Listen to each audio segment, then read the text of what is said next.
Салам достор, бул Мерим. Мен бүгүн сиздер менен жакында окуп бүтүргөн китебим менен бөлүшкүм келип турат. Мен көптөн бери ушул өзүмө жаккан, мага терең таасир калтырган китептерди окуган китептеримди сиздер менен бөлүшкүм келип жүргөн.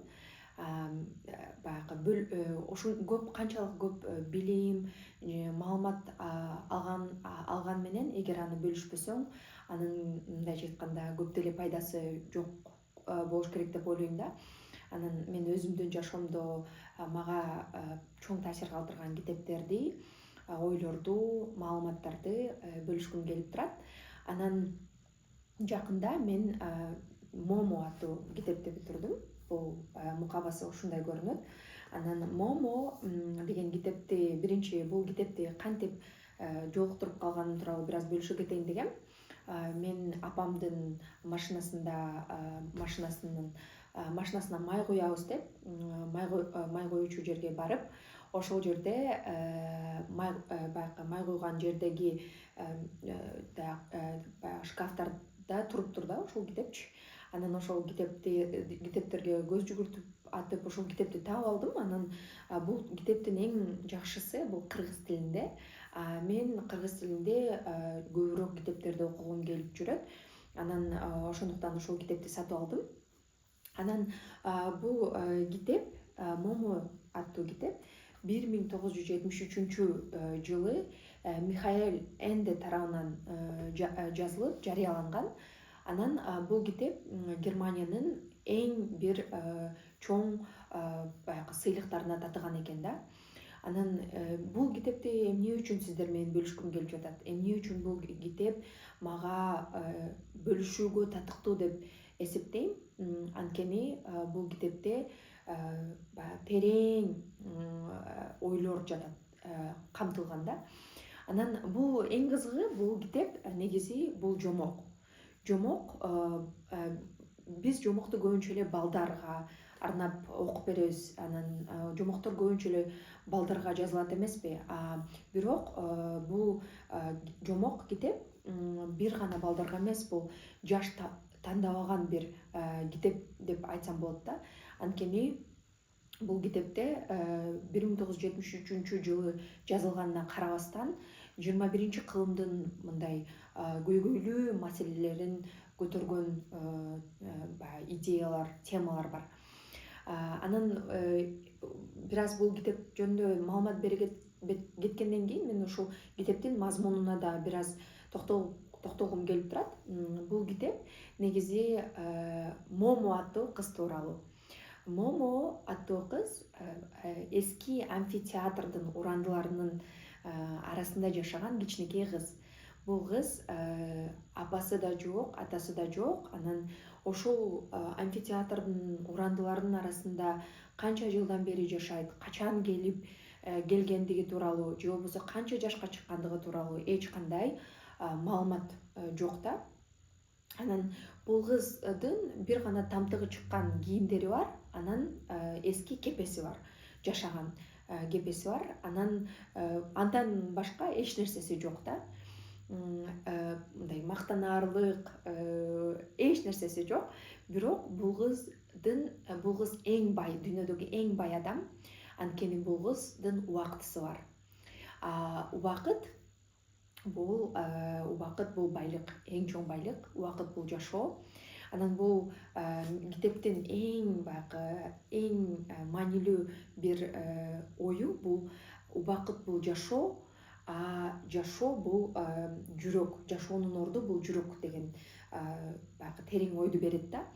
Анан бул Момо аттуу кыздын эң бир сейрек кездешүүчү бир таланты бар. Ал таланты уга билүү.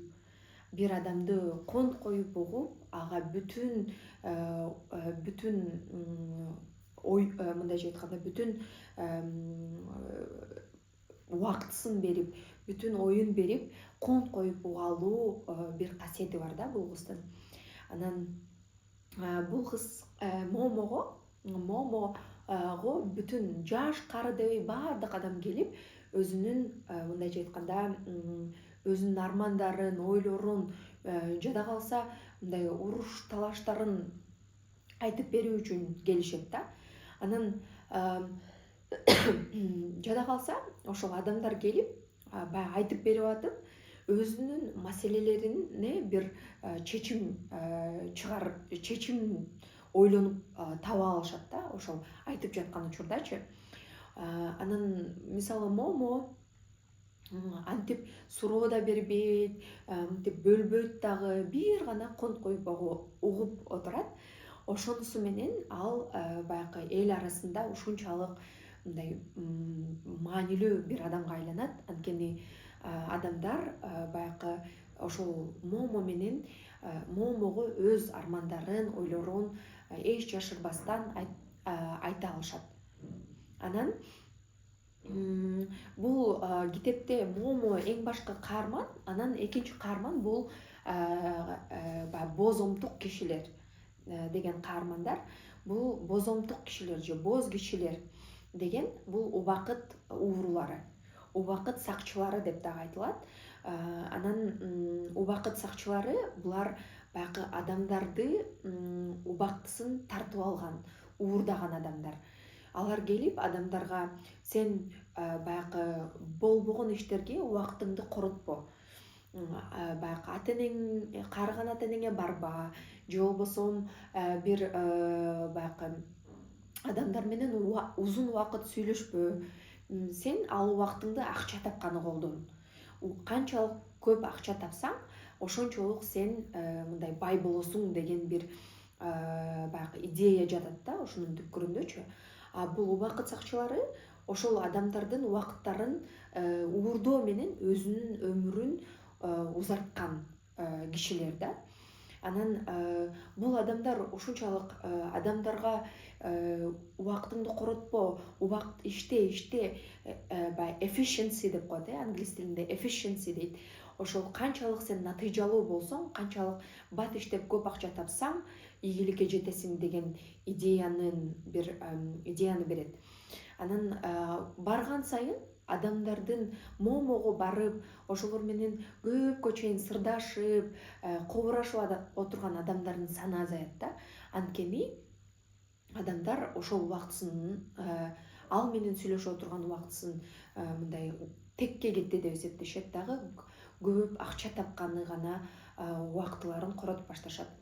Мындай карап көрсөк, бул убакыт бул акча деген 21 кылымдын урааны жатат да, ушул ойдун тереңиндечи. Бизде азыр мисалы укмуш бир тез тамактанчу жайлар бар, укмуш гаджеттер бар, жасалма интеллект бар. Ошолорго карабастан адамдардын баягы убактысы жок. Адамдардын баягы бактысыз, депрессия болгон адамдардын саны ого бетер баягы көбөйүп баратат да. Ушунчалык жашообуз баягы жеңилдешкенине карабай, биз бактысыз болуп жатабыз.